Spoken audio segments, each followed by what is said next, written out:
How long did it take for the Earth to end? 3 short days.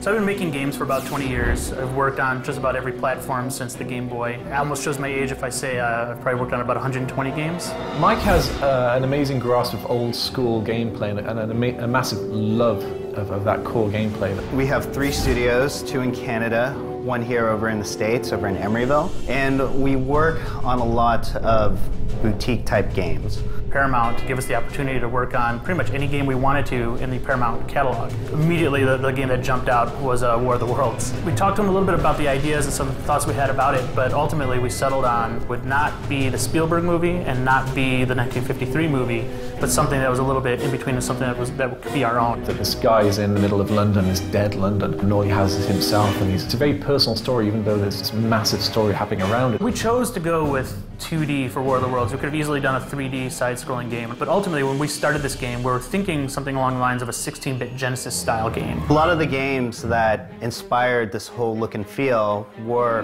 flashback out of this world. The really classic Prince of Persia. These are adventure games. One of the best things about those games was you would learn from your mistake. You die often. If you get shot, you're dead. There's no health bar, there's no standardized power-up system or anything like that. This is more realistic. And because of that, the game is really difficult, and we as gamers appreciate that. When we set out to do War of the Worlds, we knew we would have to put it in a more modern sense, and the best person to do that was this author we had heard about and read about.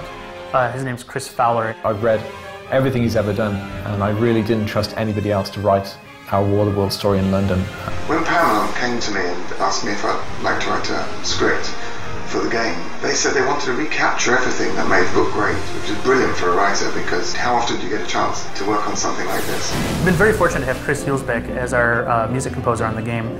I grew up with the Commodore 64, and some of my favorite music on that system came from Chris. So very early on, Paramount decided that they wanted to go with real-life orchestra on this project, and so we found an orchestra in Macedonia. It was a funny day when everybody's like picking their favorite person to narrate, and it pretty much across the board was Patrick Stewart. We were very lucky that he said yes, and it was amazing working with him. He's such a talented person. Slight nuances in his voice can change the meaning in incredible ways I never realized that could happen. Just as I had watched amoeba moving about on my microscope slide, so the Martians saw us.